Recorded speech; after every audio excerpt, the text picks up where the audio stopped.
اگر پاکستان آج فلسطین کے مسلمانوں کی جنگ نہیں لڑتا تو پھر وہ قیام پاکستان کے مقصد کی نفی کر رہے ہیں۔ میں اس معیشت پر لعنت بھیجتا ہوں جو یہودیوں کے رحم و کرم پر۔ خود پاکستان کو پاکستان بناؤ، پاکستان کے وسائل کو ملک کے لیے استعمال کرو۔ 77 سال ہم نے گزارے، ہم نے اپنے وسائل کو استعمال نہیں کیا، ساری زندگی ہم نے بھیک مانگ کر گزاری ہے، قرضے مانگ کر گزارے ہیں۔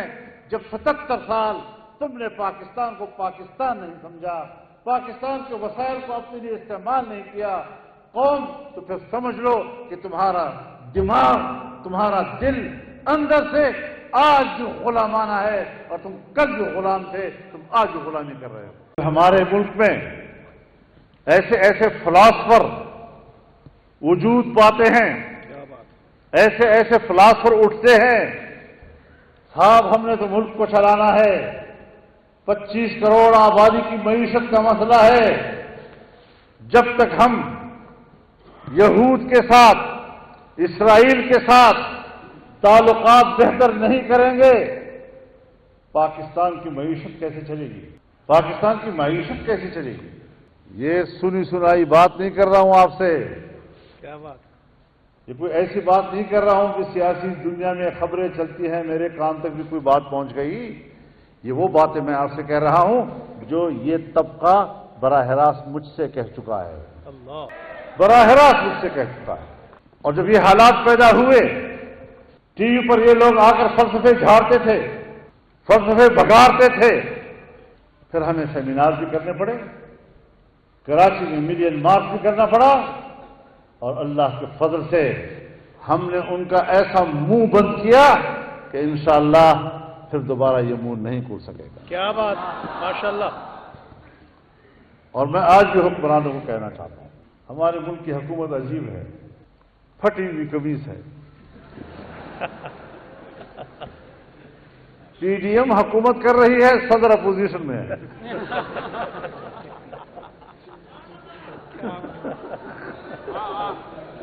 کیا بات، اور بجائے اس کے کہ وہ اپنے صدر کی مانے، پتہ نہیں کس کی مان رہے ہیں۔ ان حالات میں قیام پاکستان کے مقصد کو بھی سمجھنا چاہیے۔ مسلم امہ کے نام پر وجود میں آنے والی ریاست پوری دنیا کے مسلمانوں کی جنگ لڑنے کی ذمہ دار ہے۔ اگر پاکستان آج فلسطین کے مسلمانوں کی جنگ نہیں لڑتا تو پھر وہ قیام پاکستان کے مقصد کی نفی کر رہے ہیں۔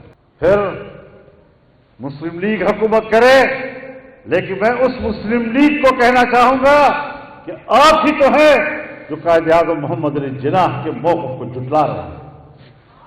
کیا بات ہے، کیا بات۔ واضح موقف ہونا چاہیے، ڈرنا کیا ہے؟ اور قرآن کریم ہمارا رہنما ہے۔ جب اللہ رب العزت نے مکہ مکرمہ میں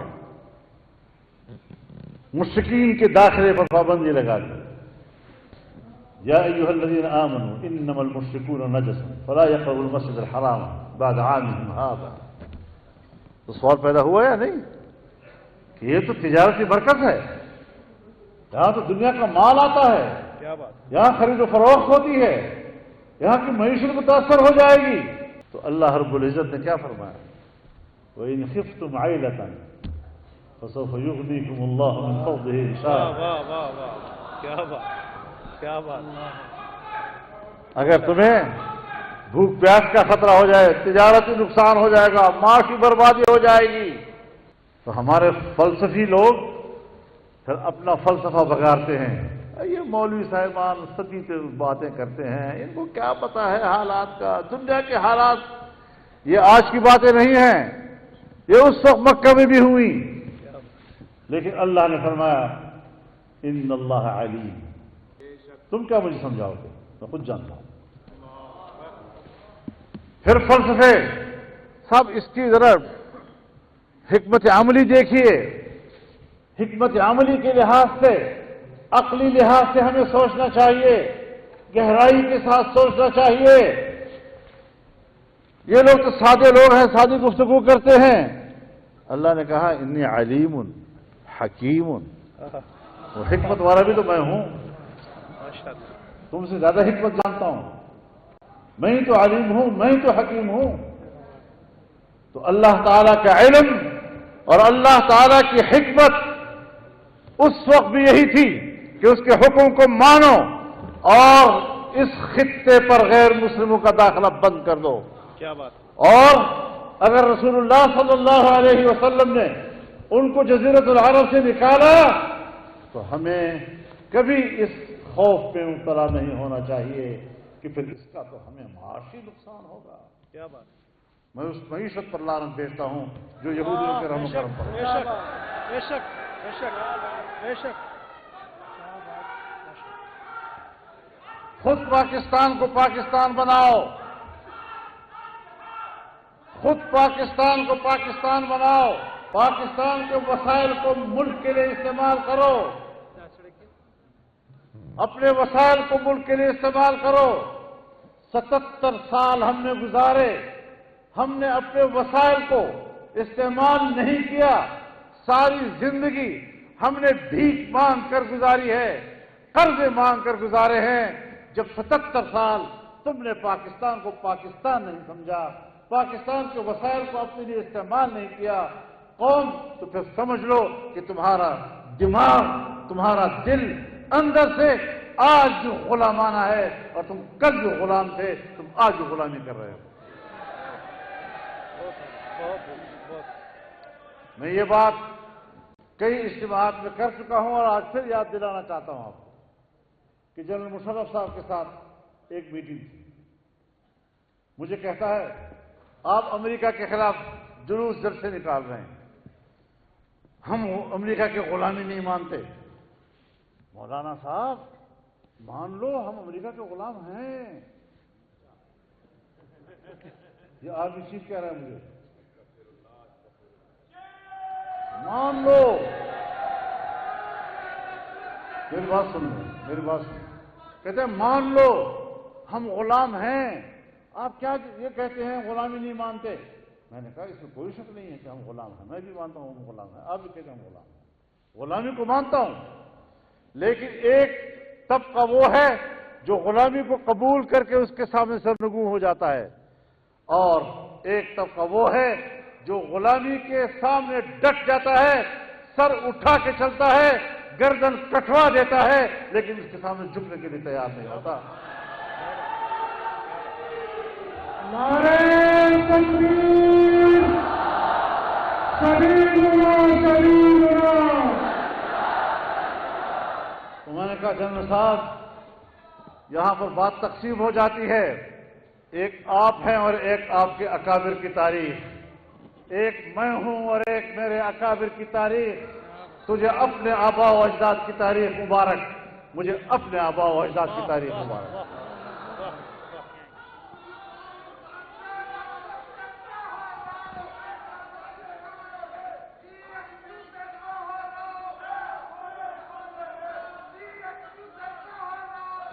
نعرہ تکبیر، نعرہ تکبیر، حضرت مولانا فضل الرحمان۔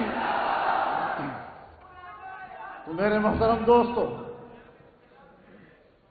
ان سارے حالات میں ہمیں اپنے فرض کو سمجھنا ہے۔ مسلمان کا مسلمان کے اوپر حق۔ جناب رسول اللہ صلی اللہ علیہ وسلم فرماتے ہیں المسلم اخو المسلم لا يظلمه ولا يسلمه ولا يخذله ولا يحقره۔ نہ اس پر خود ظلم کرتا ہے نہ کسی کے ظلم کی سپرد کرتا ہے۔ آج ہم امت مسلمہ کو اس کا بھولا ہوا سبق یاد دلانا چاہتے ہیں کہ فلسطینیوں کو آپ نے کس کے ظلم میں چھوڑ دیا ہے، کس کے حوالے کر دیا ہے، اور جب آپ ان کے حوالے کریں گے تو پھر مسلمان ہونے کا دعویٰ کیسے کرو گے؟ رسول اللہ صلی اللہ علیہ وسلم فرماتے ہیں ترى المؤمنين في توادهم وتعاطفهم وتراحمهم كمثل جسد واحد إذا اشتكى عينه اشتكى كله وإذا اشتكى رأسه اشتكى كله وإذا اشتكى عضو تداعى له سائر الجسد بالسهر والحمى. ایمان والوں کی مثال ایک دوسرے پر مہربان ہونے، ایک دوسرے کے ساتھ ہمدردی میں، ایک دوسرے پر مہربان ہونے میں بالکل ایسی ہے جیسے ایک جسم. اگر جسم کے سر میں درد تو پورا جسم بے قرار، اگر اس کی آنکھ میں درد پورا جسم بے قرار، اگر جسم کے کسی حصے میں درد مچل رہا ہے ساری رات جاگتے بخار کی حالت میں گزر جاتا.